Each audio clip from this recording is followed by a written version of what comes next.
अगं, तुला तर बदलायला हवं.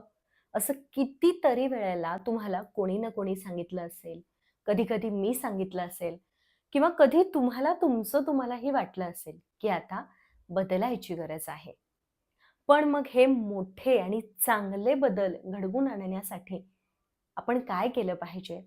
हे बऱ्याचदा आपल्याला कळत नाही. अगदी छोटी-छोटी पावलं आहेत. ही छोटी-छोटी पावलं उचलून आपण आपल्या जीवनामध्ये चांगले आणि मोठे बदल कसे घडवून आणू शकतो, हेच आपण आजच्या आपल्या या व्हिडिओतून जाणून घेणार आहोत. नमस्कार मंडळी, मी सायली, तुमची जवळची मैत्रीण. मी समुपदेशक आहे आणि स्वीकार माइंड केअरची सहसंस्थापिका. जर तुम्हाला आपल्या स्वीकार माइंड केअर क्लब या व्हॉट्सअप समूहामध्ये सहभागी व्हायचं असेल आणि आमच्यासोबत वेगवेगळे उपक्रम करायचे असतील, आमचं लिखाण वाचायचं असेल, छान-छान कविता वाचायच्या असतील, तर खाली कमेंट बॉक्समध्ये मी ग्रुप्सच्या लिंक दिलेल्या आहेत. त्या लिंक्सवरून तुम्ही आपल्या या सगळ्या व्हॉट्सअप समूहामध्ये सहभागी होऊ शकता. चांगला, मोठा, छान बदल स्वतःमध्ये घडवून आणण्यासाठी आपल्याला आपल्या शरीरावर तर नक्कीच प्रयत्न करायचा आहे. पण त्याचबरोबर आपल्याला आपलं मन प्रसन्न ठेवण्यासाठी काही सवयी स्वीकारल्या पाहिजेत. आपला रोजचा दिवस कसाही जावोत, पण रोज रात्री झोपण्यापूर्वी आपलं मन प्रसन्न होण्यासाठी कोणतं ना कोणतं तरी एखादं पुस्तक वाचलंच पाहिजे. मग त्या पुस्तकाची तुम्ही रोज 2-3 पानं जरी वाचलीत, तरी देखील तुमचा दिवसभराचा जो थकवा आहे, दिवसभरात जे काही घडलेलं आहे, जे काही विचारचक्र आपल्या मनामध्ये चाललेलं आहे, ते थांबेल आणि आपण आपल्या मनाला नवीन काहीतरी खाद्यपाणी देणार आहोत. नवीन गोष्टी आपण वाचणार आहोत. नवीन काहीतरी आपल्याला त्या एखाद्या जरी आपण पॅराग्राफ वाचला, तरी त्यातून आपल्याला नवीन काहीतरी समजणार आहे. त्यातून नक्कीच आपल्याला प्रोत्साहन मिळणार आहे आणि हे प्रोत्साहन जे आहे, ते आपलं मन प्रसन्न करण्यासाठी मदत करतं. आपल्याला जर झोपायचे प्रॉब्लेम्स असतील, आपल्याला जर झोप लागत नसेल, सतत आपल्या आजूबाजूला जर नकारात्मक परिस्थिती असेल, सतत आपल्याला जर ताण असतील, तर 100% वाचनाची सवय यावरती उपाय म्हणून काम करते. औषध म्हणून काम करते. म्हणून रोज रात्री झोपण्यापूर्वी किमान 10 ते 15 मिनिटांचं वाचन आपण केलंच पाहिजे. एका रिसर्चमध्ये असं सांगितलं गेलंय, की वाचनाच्या सवयीमुळे आपल्यातला दयाळूपणा आणि सहानुभूतीची भावना जागी होते, वाढते आणि यामुळे काय होतं, की आपण प्रत्येक व्यक्तीला समजून घेण्यासाठी पात्र ठरतो. आपला दृष्टिकोन जो आहे तो विस्तारित होतो. आपण प्रत्येक गोष्टीकडे वेगवेगळ्या दृष्टिकोनातून पाहू शकतो. आपल्यामध्ये तशी क्षमताच निर्माण होते, की आपण कोणतीही एखादी गोष्ट बघत असताना त्या गोष्टीच्या मागे सारासार विचार करतो. मग समोर कोणतंही नातं असू दे, आपलं कौटुंबिक नातं असू दे किंवा जर आपलं कलीग्सचं नातं असेल, कामाच्या ठिकाणी काही डेव्हलप झालेली नाती असतील, ती नाती असू देत, मित्र-मैत्रिणींची नाती असू देत, या सगळ्याच्या पलीकडे जाऊन आपण विचार करतो. फक्त घटनेचा विचार करतो.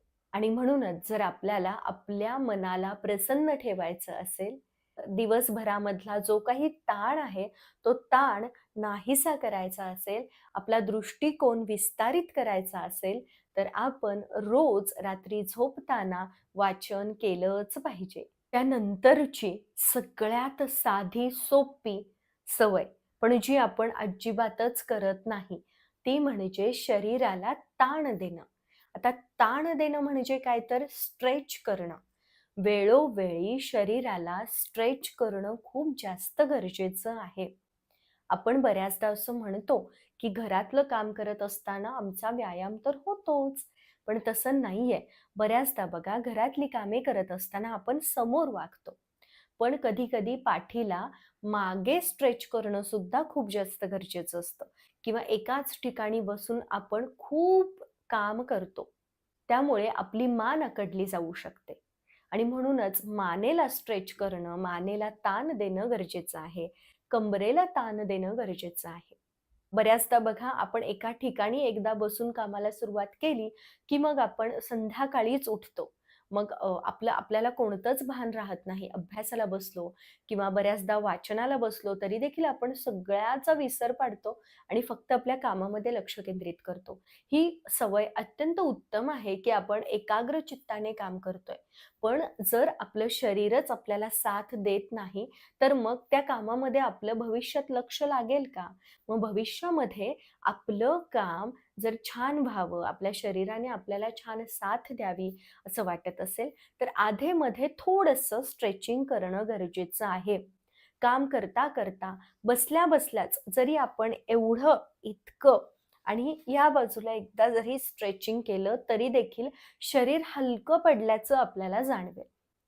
बऱ्याचदा अ, तासनतास स्क्रिप्ट लिहित बसणे किंवा पुस्तक वाचत बसणे, एडिटिंग करत बसणे, या गोष्टीमुळे प्रचंड पाठीचा त्रास मला जाणवायला लागला होता. पण जेव्हापासून मी दिवसातून थोड्या-थोड्या वेळाच्या अंतराने पाठीचं स्ट्रेचिंग करते, सकाळी उठल्या-उठल्या मानेला ताण देते, हातांचे व्यायाम करते, त्या वेळेपासून माझी ही जी कंबर आहे आणि हा जो वरचा पाठीचा जो भाग आहे, हा सगळा लूज झालाय.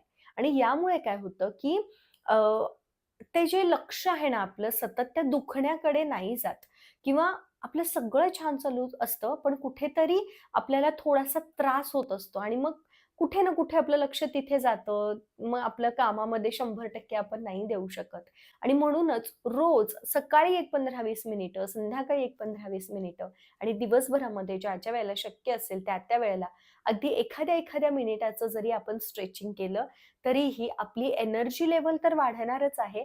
आपलं शरीर हलकं-फुलकं राहणार आहे आणि नवनवीन गोष्टींचा विचार आपण करू शकणार आहोत. आपल्याला अत्यंत छान फ्लेक्सिबल असं आपण हलकं-फुलकं जीवन जगू शकणार आहोत. हलका-फुलका आपला वावर राहणार आहे. बऱ्याचदा अशी तक्रार असते, की आळस खूप आहे, उत्साह येत नाहीये. पण या सवयीमुळे शरीर ताणण्याच्या या छोट्याशा सवयीमुळे आपल्यामध्ये प्रचंड बदल आणि चांगले बदल होताना आपल्याला दिसणार आहेत. तिसरी सवय आहे डायरी लिहिणं. कितीतरी वेळेला आपल्या व्हिडिओजमधून मी तुम्हाला सांगितलेलं आहे, की रोज डायरी लिहिणं खूप गरजेचं आहे. बघा, आपण आपलं रोजचं आयुष्य जगत असताना खूप आव्हानांना सामोरे जातो. आपल्या मनामध्ये भावनांचा बऱ्याचदा कचरा होतो. एकमेकांमध्ये भावना गुंतल्या जातात. आपल्याला आपल्या विचारांचा, आजूबाजूच्या परिस्थितीचा प्रचंड त्रास होतो. मग अशा वेळेला जेव्हा आपण डायरी लिहायला बसतो, त्यावेळेला आपोआपच आपल्या भावना काय आहेत हे आपल्याला समजतं. आपलं कोणीतरी ऐकून घेणारं आहे हे देखील आपल्याला समजतं.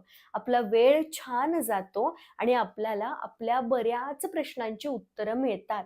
आणि म्हणून जर यशस्वी व्हायचं असेल, आपल्याला कायम जर मानसिक स्थैर्य हवं असेल, तर डायरी हा त्याच्यावरचा उत्तम पर्याय आहे. अगदी दिवसभरामध्ये काय घडलं, दिवसभर तुम्ही काय केलत किंवा तुमच्या सोबत काय घडलं, त्यातून तुम्ही काय शिकलात, असे वेगवेगळे टास्क तुम्ही स्वतःला देऊ शकता आणि ते लिहून काढू शकता.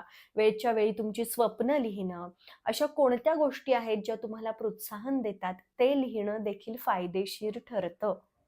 अत्यंत नैराश्यमधून बाहेर पडण्यासाठी मला नेहमीच माझी डायरी मदत करते.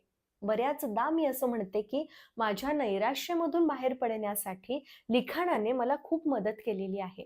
पण बघा, एकदा आयुष्यात नैराश्य येऊन गेलं तर ते पुन्हा येणारं नाहीये का? तर 100% पावलोपावलावरती आपल्याला नैराश्य या भावनेला सामोरं जावं लागणार आहे. आणि म्हणूनच त्या भावनेला जर छान पद्धतीने सामोरं जायचं असेल, पॉझिटिव्ह गोष्टी त्या नैराश्यामधून जर आपल्याला घ्यायच्या असतील किंवा स्वतःला जर स्थिर, खंबीर बनवायचं असेल, तर डायरी लिहिणं हा एकमेव त्यावरचा उपाय आहे, असं बऱ्याचदा मी सांगितलेलं आहे आणि मी हे केलेलं सुद्धा आहे. आणि आपल्या वेगवेगळ्या कार्यशाळांमधून आपण तुमच्याकडून लिखाणाची कामं सुद्धा करून घेतो. शांतता आणि समाधान या ज्या 2 गोष्टी आहेत, यांना आपण सगळीकडे शोधत असतो. पण खरं तर याच 2 गोष्टी आपल्या आजूबाजूला असतात. प्रत्येक क्षणाक्षणामध्ये असतात. फक्त सजगपणे आपल्याला शांततेकडे, समाधानाकडे बघता आलं पाहिजे. आपल्यातली शांतता, आपल्यातलं समाधान आपल्याला ओळखता आलं पाहिजे. खूप लोक आहेत, अशा खूप परिस्थिती आपल्या आयुष्यामध्ये निर्माण होतील, की जे सतत आपल्याला विचलित करण्याचा प्रयत्न करतील, आपलं रुटीन विचलित करण्याचा प्रयत्न करतील. पण अशा अनेक परिस्थितींना तोंड देण्यासाठी रोजचं वाचन, डायरी लिहिणं आणि शरीराला वेळच्या वेळी स्ट्रेच करणं खूप जास्त मदत करतं. जर आपण आपल्यातली शांतता ओळखू शकलो आणि आपण प्रचंड प्रयत्न करतोय प्रत्येक गोष्टीसाठी, याच्यातलं जर समाधान आपण शोधू शकलो, तर नक्कीच आपण एक चांगलं आयुष्य जगणार आहोत. आपल्यामध्ये चांगले बदल होणार आहेत. हे बदल होत असताना बऱ्याचदा काही गोष्टी आपण गमावून बसतो. पण ज्या गोष्टी आपल्यासाठी योग्य आहेत, त्याच गोष्टी आपल्यासोबत कायमस्वरूपी राहतात. आणि ज्या गोष्टी अयोग्य आहेत, त्या आपण जसे-जसे पुढे जाणार आहोत, आपण जसे-जसे एक-एक स्टेप आपल्या मनाच्या जवळ जाणार आहोत, तसे-तसे आपल्या आजूबाजूला असणाऱ्या ज्या गोष्टी आपल्या प्रगतीमध्ये अडथळे आणणार आहेत, ज्या गोष्टी आपल्या विचारांना विचलित करणार आहेत, आपली ऊर्जा खेचून घेणार आहेत, अशा सगळ्या गोष्टी आपोआपच आपल्यापासून दूर व्हायला लागतील. कारण आपला ऑरा बदलायला लागतो आणि आपलं हे जे वलय आहे, आपला हा जो ऑरा आहे, हा बदलायला लागला, की मग आयुष्यामध्ये चांगले आणि मोठे बदल घडायला सुरुवात होते. हे बदल घडण्यासाठी काही सवयी आपल्याला लावून घ्यायच्या आहेत. त्यापैकी 3 सवयी मी आजच्या व्हिडिओमधून तुम्हाला सांगितल्या. ह्या मी स्वतः केलेल्या आहेत, त्याचा अनुभव घेतलेला आहे आणि म्हणूनच आज हा व्हिडिओ करावासा वाटला. तुम्हाला आपला आजचा हा व्हिडिओ कसा वाटला मला कमेंट्समध्ये वाचायला नक्की आवडेल. लवकरच भेटेन अशाच एका नव्या छान विषयासोबत. तोपर्यंत स्वतःची काळजी घ्या.